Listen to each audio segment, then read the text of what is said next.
Hi friends, this is Bani and welcome to my channel. বন্ধুরা আজকে আমি তোমাদের জন্য প্রতিদিনের ব্যবহৃত কিছু ইংরেজি সেন্টেন্স নিয়ে এসেছি অর্থাৎ ডেইলি ইউজড ইংলিশ সেন্টেন্সেস। সবার আগে আমি একটা কথা তোমাদের বলতে চাই, দেখো রেডিমেড সেন্টেন্স শিখে ইংরেজিতে ফ্লুয়েন্ট হওয়াটা কিন্তু কষ্টকর। দেখো ইংলিশে ফ্লুয়েন্ট হওয়ার জন্য ইংলিশকে কিন্তু গোড়া থেকে জানা দরকার, ইংলিশকে রুট থেকে জানা দরকার।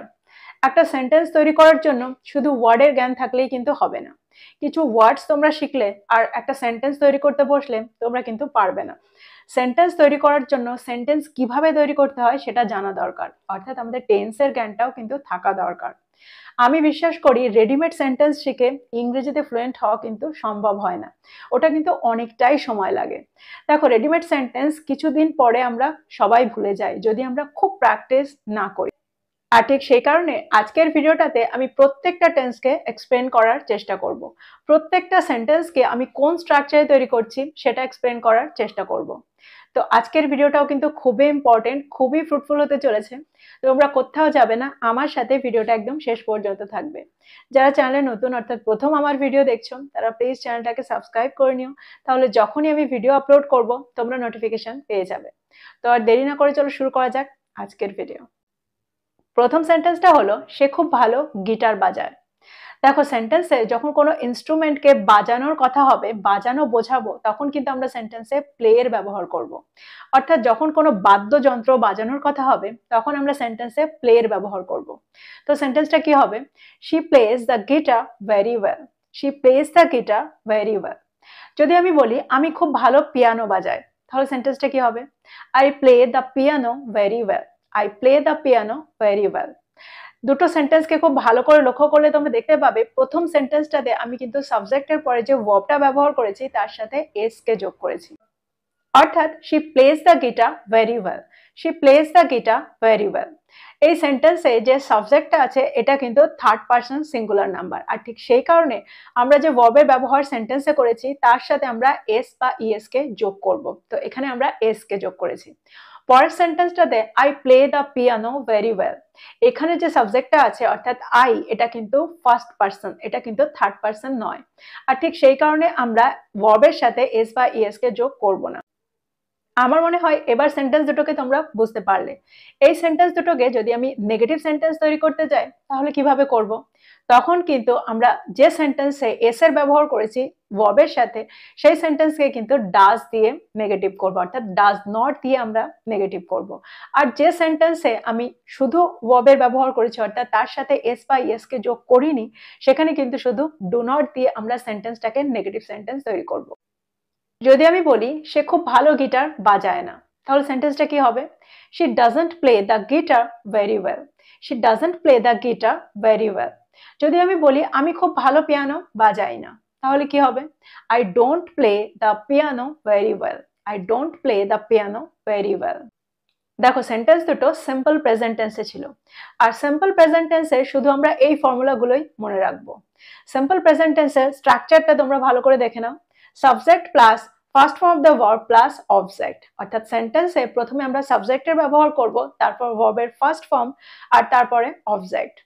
যদি সেন্টেন্সে সাবজেক্টটা থার্ড পারসন সিঙ্গুলার নাম্বার থাকে তাহলে আমরা তারপর যে ভার্বের ব্যবহার করব তার সাথে এস বা ইএস কে যোগ করব, আর তা না হলে নয়।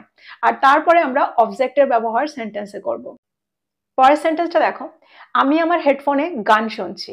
I am listening to music on my headphones. I am listening to music on my headphones. দেখো সেন্টেন্সটাতে আমি বোঝাতে চাইছি যে কোনো একটা কাজ চলছে, আমি গান শুনছি। তো যখন কোনো একটা কাজ চলছে আমরা বোঝাবো তখন কিন্তু আমরা সেন্টেন্সে প্রেজেন্ট কন্টিনিউয়াস টেন্সকে ব্যবহার করব। আর সেন্টেন্সে আর একটা জিনিস তোমরা এখানে লক্ষ্য করো, সেন্টেন্সটাতে আমি কি বলেছি? I am listening to music on my headphones. যখন আমরা কোনো ডিভাইসকে ব্যবহার করে কোনো কাজ করব তার আগে কিন্তু আমরা অন এর ব্যবহার করব।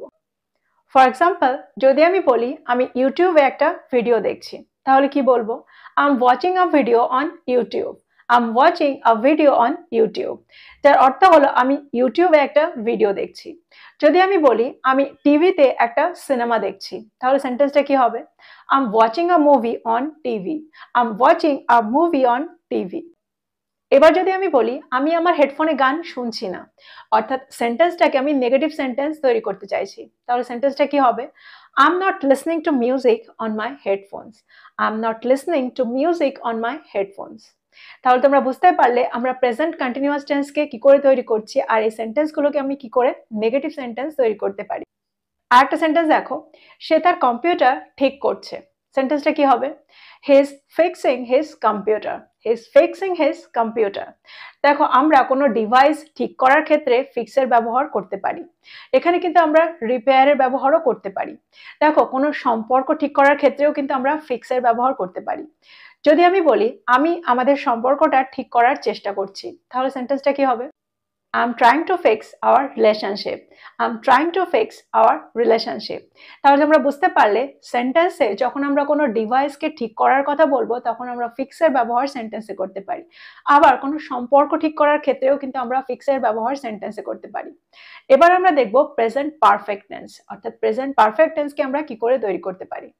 দেখো, সবসময় মনে রাখবে যখন আমরা সেন্টেন্সে এরকমটা শুনবো, অর্থাৎ কোনো কাজ হয়েছে, আমি খাবার খেয়েছি, সে বাড়িতে পৌঁছেছে, এরকম ক্ষেত্রেই কিন্তু আমরা প্রেজেন্ট পারফেক্ট টেন্সের ব্যবহার সেন্টেন্সে করব।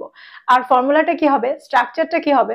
Subject plus have has plus third form of the verb plus object. Sentence দেখো, যদি আমি বলি আমি আইসক্রিম খেয়েছি, তাহলে সেন্টেন্সটা কি হবে? I have had ice cream. I have had ice cream. সেন্টেন্সটাকে খুব ভালো করে দেখো, খুব ভালো করে বোঝার চেষ্টা করো। দেখো, প্রথমে কিন্তু আমরা সাবজেক্টের ব্যবহার সেন্টেন্সে করেছি, আর সাবজেক্ট অনুযায়ী আমরা হ্যাজ হ্যাভের ব্যবহার সেন্টেন্সে করব। আর ঠিক তারপরেই third form of the verb, অর্থাৎ ভার্বের থার্ড ফর্মের ব্যবহার আমরা সেন্টেন্সে করব, আর তারপরে অবজেক্ট। দেখো, এখানে আমরা হ্যাডের ব্যবহার এই জন্য করেছি কারণ হ্যাভের থার্ড ফর্ম বলে, অর্থাৎ হ্যাভের থার্ড ফর্ম হিসেবেই কিন্তু আমরা হ্যাডকে এখানে ব্যবহার করেছি। খাওয়ার ক্ষেত্রে, অর্থাৎ খাওয়া বোঝাতে আমরা কিন্তু সেন্টেন্সে হ্যাভের ব্যবহার করতে পারি। যদি আমি বলি আমি চা খাচ্ছি, সেন্টেন্সটা কি হবে? I am having tea. তাহলে তোমরা বুঝতে পারছো খাওয়ার ক্ষেত্রে আমরা হ্যাভের ব্যবহার সেন্টেন্সে করতে পারি, আর হ্যাভের থার্ড ফর্ম হ্যাড বলে আমরা এই সেন্টেন্সে হ্যাডকে ব্যবহার করেছি। আর এই সেন্টেন্সগুলোকে আমরা নেগেটিভ সেন্টেন্স কি করে তৈরি করব? শুধুমাত্র নটের ব্যবহার করেই কিন্তু আমরা সেন্টেন্সগুলোকে নেগেটিভ সেন্টেন্স তৈরি করব। যদি আমি বলি আমি সকালের খাবার খাইনি, তাহলে সেন্টেন্সটা কি হবে? I haven't had breakfast. I haven't had breakfast. দেখো, ইংরেজিতে লেখার সময় আমরা কিন্তু সেন্টেন্সে হ্যাজ নট বা হ্যাভ নট এর ব্যবহার করতে পারি, অর্থাৎ হ্যাজ নট বা হ্যাভ নট লিখতে পারি, কিন্তু বলার সময় কিন্তু আমরা কখনোই হ্যাজ নট বা হ্যাভ নট বলবো না। আমরা সবসময় হ্যাজন্ট বা হ্যাভেন্ট বলবো। সেন্টেন্স অনুযায়ী, অর্থাৎ সেন্টেন্সের সাবজেক্ট অনুযায়ী আমরা হ্যাজন্ট বা হ্যাভেন্টের ব্যবহার সেন্টেন্সে করব। ফর এক্সাম্পল, যদি আমি বলি আমি সকালের খাবার খাইনি, তাহলে সেন্টেন্সটা কি হবে? I haven't had breakfast. I haven't had breakfast. আমি লাঞ্চ করিনি। I haven't had lunch. সে দুপুরের খাবার খায়নি। She hasn't had lunch. She hasn't had lunch. আমার মনে হয় এই সেন্টেন্সগুলো তোমরা খুব ভালো করে বুঝতে পারলে। পরের সেন্টেন্সটা দেখো, আমি 3 সপ্তাহ ধরে এই প্রকল্পে কাজ করছি। I have been working on this project for 3 weeks. I have been working on this project for 3 weeks. দেখো, শুধু কন্টিনিউয়াস টেন্স যখন আমরা বলবো তখন আমরা বোঝাতে চাইবো কোনো একটা কাজ চলছে, কিন্তু তার সাথে যখন কোনো সময়কে যোগ করব, যে এত সময় ধরে কাজটা চলছে, তখন কিন্তু সেন্টেন্সটা প্রেজেন্ট পারফেক্ট কন্টিনিউয়াস টেন্সে হবে। আরো এক্সাম্পল দেখো, আমি 2020 সাল থেকে ইংরেজি শেখাচ্ছি। I have been teaching English since 2020. I have been teaching English since 2020. Sentence দুটোকে তোমরা লক্ষ্য করলে দেখবে প্রথমটাতে আমি ফর এর ব্যবহার করেছি আর তারপরটাতে আমি সিন্স এর ব্যবহার করেছি। দেখো, ফর এর ক্ষেত্রে আমি কিন্তু কোনো সার্টেন টাইম বলিনি, কোনো নির্দিষ্ট টাইম বলিনি। 3 বছর বা 3 ঘন্টা, 3 সপ্তাহ, 3 মাস, এগুলো কিন্তু কোনো সার্টেন টাইম নয়। বছরে 3 মাস বারবার আসে, 3 দিন সপ্তাহে বারবার আসে, 3 সপ্তাহ বারবার আসে। কিন্তু যদি আমি বলি 2020, এটা কিন্তু একটা সার্টেন টাইম, এটা কিন্তু বারবার আসে না। তো যখন কোনো একটা সার্টেন টাইম আমরা বোঝাবো তখন তার আগে কিন্তু সিন্স এর ব্যবহার আমরা করব।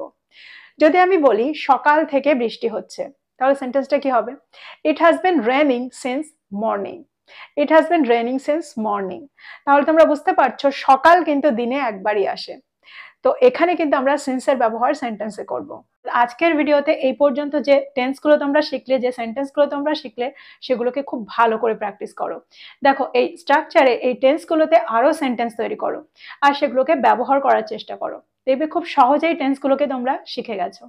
যত তোমরা প্র্যাকটিস করবে তত তাড়াতাড়ি কিন্তু ফ্লুয়েন্ট হবে আর সেন্টেন্স মেক করতে পারবে। তো আজকের ভিডিওটা এই পর্যন্তই। ভিডিওটা ভালো লাগলে লাইক করতে ভুলে যেও না, বন্ধুদেরকে শেয়ার করো যারা ইংরেজি শিখছে। So this is all about today. I will be back with another video. Till then, take care. Thank you for watching this video. Bye bye.